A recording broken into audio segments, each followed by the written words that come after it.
Oke, bismillahirrahmanirrahim. Assalamualaikum warahmatullahi wabarakatuh. Assalamualaikum warahmatullahi wabarakatuh. Oke, jadi di sini kita akan apa? Observasi dan wawancara. Observasi dan wawancara di SMK Swakarya. SMK Swakarya. Kita akan mengobservasi bagaimana bimbingan konseling yang ada di SMK Swakarya ini. Bagaimana kelanjutannya?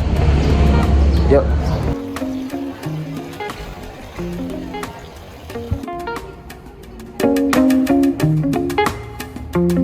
Saya Atika Maniati.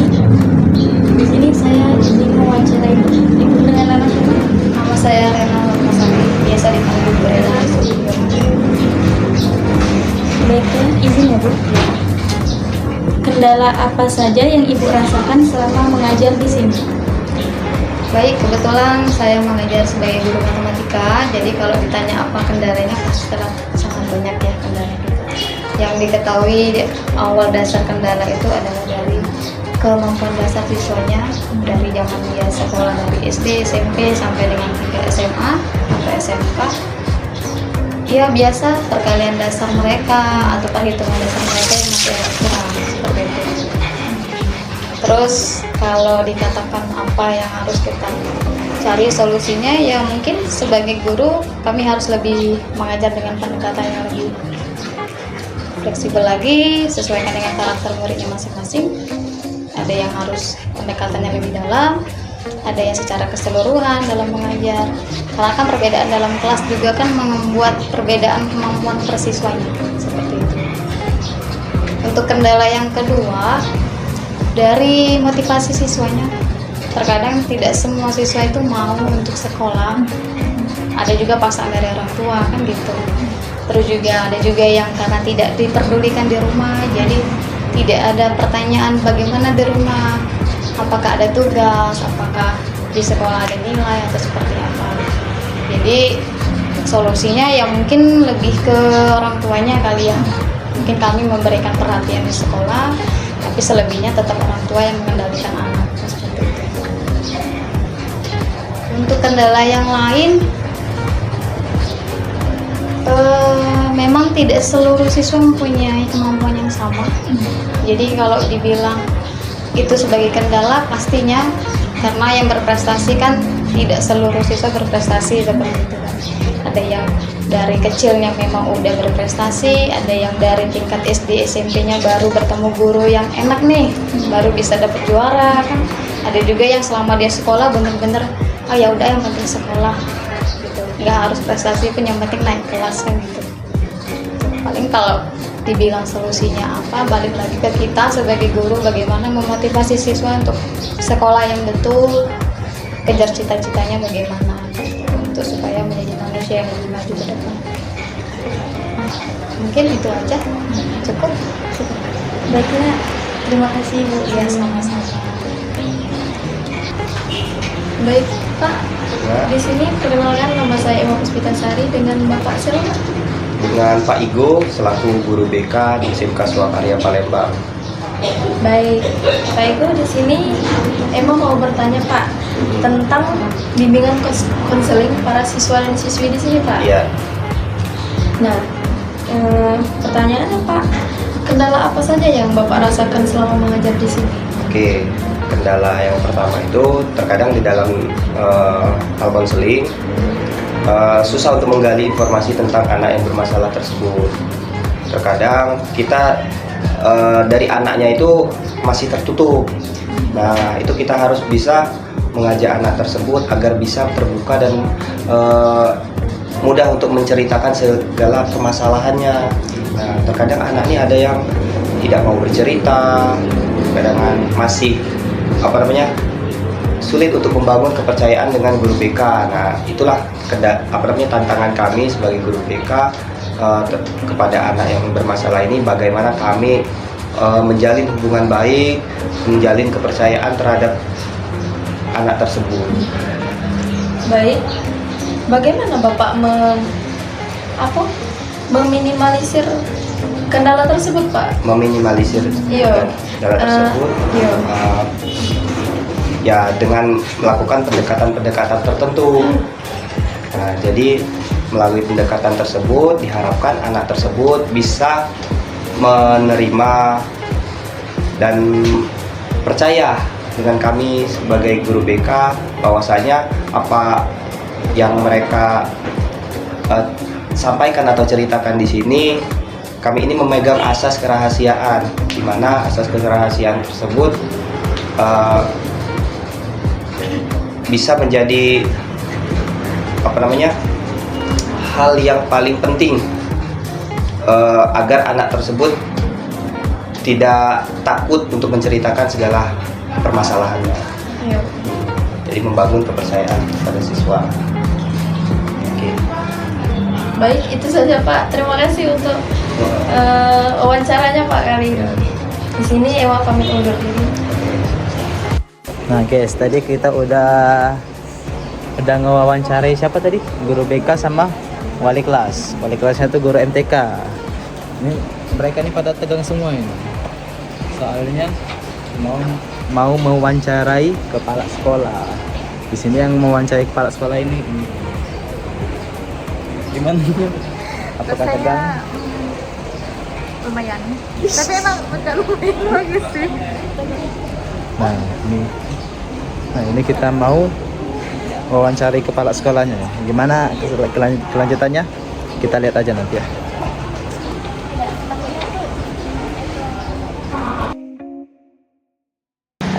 Baik Pak, di sini saya dari mahasiswa UIN. Saya bernama Kamila Kaisa Putri, ingin meminta izin. Dan Bapak siapa? Tubagus Wikidansa, saya di sini sebagai wakil kepala sekolah bidang humas dan sapras. Baiklah, di sini saya ingin bertanya bagaimana apa keunggulan dari sekolah ini? Kalau untuk keunggulan sendiri, SMK Swakarya itu punya 5 jurusan yang bergerak di bidang SMEA maupun teknik. Untuk SMEA kami punya akuntansi, terus manajemen perkantoran, lalu pemasaran. Di mana yang untuk jurusan pemasaran ini di Palembang masih cukup sedikit untuk yang ada. Nah, kemudian di teknik itu ada teknik sepeda motor dan juga ada teknik jaringan komputer. Lalu untuk keunggulan sendiri, kompetensi untuk biaya bulanan itu cukup rendah dan bisa bersaing dengan sekolah lain. Kemudian mungkin yang anak-anaknya juga dalam hal ini sering berkompetisi dan baru-baru ini juga memenangkan beberapa kompetisi kayak tari, terus juga di bidang akademik kemarin ada kontes skill sepeda motor satu Palembang di tingkat swasta. SMK Swakarya menang juara 1 dan di jurusan TKJ atau teknik komputer jaringan itu di tingkat 3. Itu paling diminati itu apa Pak? Kalau diminati untuk sekarang yang paling dominan itu di teknik, itu antara teknik jaringan komputer dan TSM atau teknik sepeda motor. Kalau untuk di SMEA biasanya itu yang paling diminati di manajemen perkantoran. Nah, untuk jumlah murid di 3 jurusan tersebut yang paling banyak, karena untuk akuntansi dan pemasaran ini masih sedikit umum yang tahu. Baik, bagaimana interaksi antar guru, siswa dan guru di sekolah ini Pak? Dalam interaksi ini ya cukup kayak normal, namun ya itu tadi mungkin kendala dari guru sekarang itu karena perubahan zaman dan struktural anak. Jadi terkadang anak-anak ini mungkin punya budaya baru yang enggak sedikit berubah dari pergeseran zaman tadi. Mungkin kayak lebih ekspresif, lebih aktif, terus lebih punya dunia sendiri yang personal space mereka lebih luas daripada yang sebelumnya. Jadi apalagi untuk guru yang sudah senior agak masih punya batasan tertentu lah jadi ke siswa, apalagi yang siswa yang baru yang kelas 10 sudah. Itu kalau antara siswa dan siswa menurut Bapak bagaimana? Kalau antara siswa dan siswa, kalau di sini alhamdulillahnya nggak ada keterbatasan sih dari kayak sudut ekonomi, agama atau apapun. Dari interaksi siswa nggak punya batasan yang menghambat itu enggak, karena kebetulan di Soekarya ini kan untuk keagamaannya juga lebih terbuka ya, ada Toleransi. dari ada Buddha, ada Islam, terus ada Katolik juga, jadi lebih beragam. Lagi ketika acara keagamaan pun ya anak-anak juga tetap menghormati satu sama lain. Menurut Bapak ini solusinya bagaimana Pak? Solusi Menurut Bapak ini guru nih. Nah kalau siswa lebih dekat sama guru tuh bagaimana solusi Bapak? Agar siswa lebih dekat sama guru. Agar Interaksinya lebih dekat. Agar lebih baik. siswa itu lebih punya hubungan koneksi yang Iya. lebih dekat. Kalau misalnya untuk saya pribadi, biasanya itu mendekatkan secara personal terlebih dahulu ke siswa.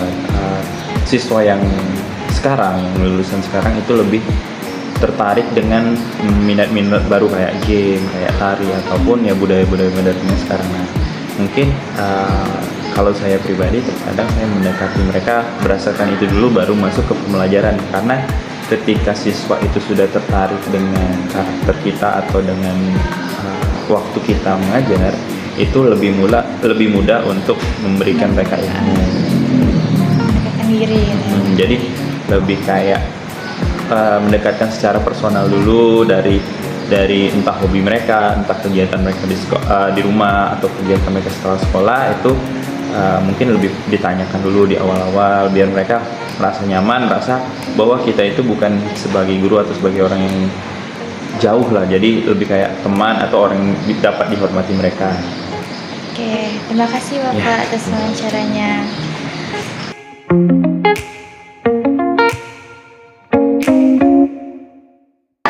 Baik, di sini saya Ahmad Sofi Kurniawan ingin berbincang-bincang kepada Ibu apa namanya Ibu? Ibu Halimah selaku guru agama yang ada di SMK Swakarya ini. Nah, di sini Bu, Sofi izin bertanya mengenai permasalahan apa saja Bu, yang Ibu rasakan selama mengajar di SMK Swakarya ini Bu? Selama mengajar. Iya Bu. Kalau masalah yang dihadapi selama mengajar, terutama sesuai dengan matkul yang kita ampuh ya, agama ya. Nah, sini masih banyak anak yang memang kita nih anak kan bermacam-macam agama ya. Tapi mayoritas Islam. Ya, ada yang Kristen, ada yang Buddha ya. Tapi mayoritas Islam. Jadi yang dipelajari itu ya agama Islam, tapi agama Buddha dan Kristen juga ada gurunya ya. Nah, cuman yang masalahnya yang pendidikan agama sini masih banyak ada anak kita yang belum bisa baca Al-Quran. Nah, itu ya. Jadi, kebetulan sekarang kan ada program baru Menteri Agama sekarang, ada BTQ. Jadi harus ada, bukan BTQ, TBQ, tuntas baca Al-Quran ya. Jadi di luar dari jam mata pelajaran agama harus diadakan tambahan. Jadi kan kalau saya sebelum belajar tuh setiap ajaran baru tuh kan didata dulu anak itu ya, dites dulu baca Al-Quran. Jadi dari situ tahu siapa yang sudah bagus, siapa yang sudah bisa, siapa yang belum bisa. Nah itu. Jadi untuk sekarang, jadi yang tidak bisa itu harus ada tambahan membaca Al-Quran. Jadi kan kalau kita sudah SMK ini dianggap anak itu semuanya sudah bisa baca. Sudah bisa baca, sudah bisa tajwidnya kan. Tapi kenyataannya masih banyak yang masih Iqra 1 juga. Nah itu makanya harus ada tambahan. Terus Bu, untuk solusi untuk permasalahan tersebut tuh apa Bu, solusinya? Solusinya itu tadi diadakan tambahan. Jadi kalau saya sebenarnya ke pemerintah ya, baguslah kayak dulu Presiden SBY dulu kan ada mau masuk SMP itu tes baca Al-Quran. Nah itu sebenarnya anak itu bisa tidak baca itu kan itu tugas dari orang tua, bukannya tugas kami selagi guru SMK ini dianggap semua anak itu sudah bisa. Tapi kenyataannya banyak yang tidak bisa. Ada yang, tapi dalam sekelas itu kan ada yang hampir separuh. Nah sekarang itu ya, tapi ada yang sudah ada juga yang bisa. Jadi solusinya itu tadi ada itu program pemerintah juga ya, Menteri Agama yang baru ada tambahan TBQ, tuntas baca Al-Quran. Tapi sekarang belum bisa yang program itu ya bertahap dan mulai dari Iqra 1 dulu ya, tapi jenjangnya sesuaikan dengan anak itu kan, di tes ada mulai dari Iqra 1 ada Iqra 2. Tapi kalau yang saya yang sudah bisa baca Al-Quran tidak ada tambahan lagi. Sekarang mereka sudah bisa. Jadi di sini udah diterapkan ya, Bu? Iya, TBQ sudah.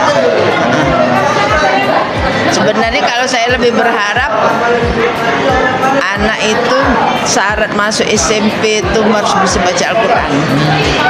Kayak dulu kan, jadi harus orang tuanya biar diaktif. Oh gimana anak ini kok anaknya yang belum bisa tuh harus apa, disuruh les, manggil guru privat atau kayak mana kan?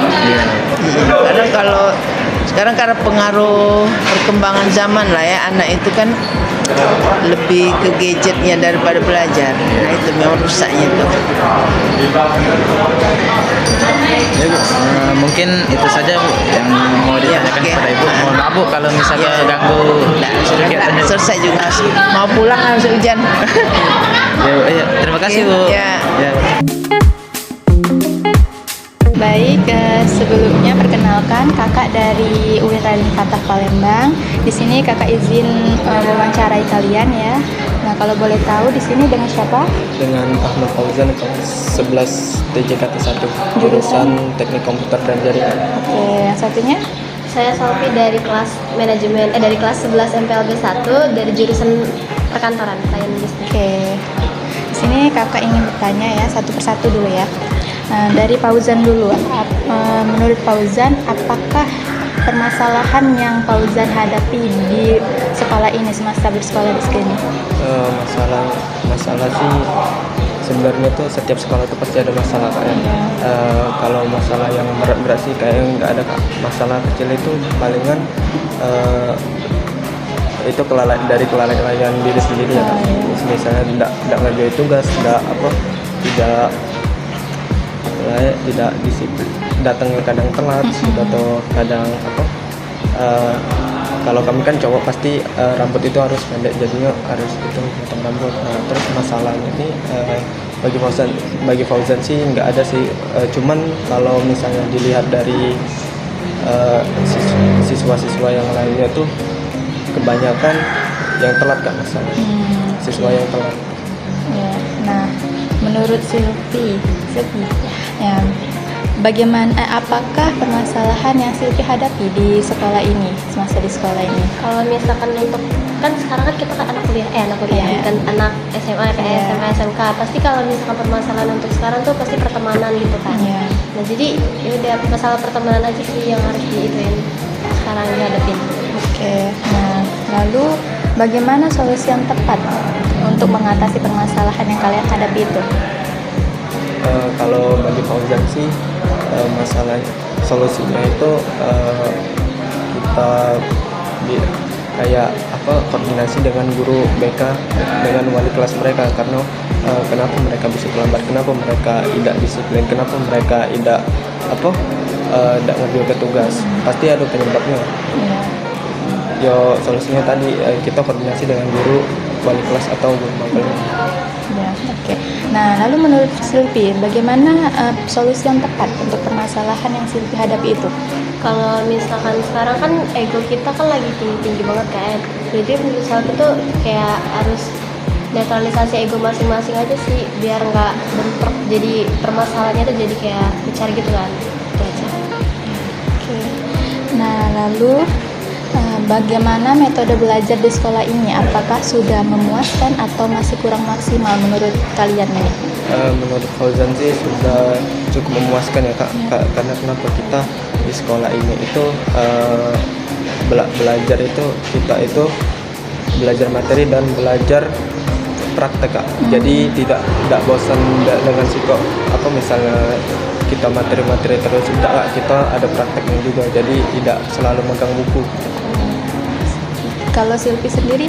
Kalau aku sih jadi memuaskan Kak, karena aku bisa tahu cara buat surat, cara ngelik surat, pokoknya kayak sesuai sama jurusan yang aku pilih gitu. Oke. Nah, lalu bagaimana sih interaksi kalian dengan guru-guru di sini? Sebelumnya kami berdua ini kan OSIS Oh, Kak. oke ya. Kami kalau interaksi dengan guru itu alhamdulillahnya sudah kenal galau, sudah itu galau dengan segala guru, sudah tahu galau interaksi. Oke. Terus apakah kalian pernah masuk ke BK? Ada permasalahan gitu pernah masuk ke BK sih? Kalau Fauzan belum pernah. Kalau Silvi juga, oh ya. Oke, terima kasih ya dengan Fauzan dan Silvi sudah ingin diwawancarai oleh kakak. Maaf kalau waktunya diganggu gitu. Kakak pamit dulu undur diri. Terima kasih. Wassalamualaikum.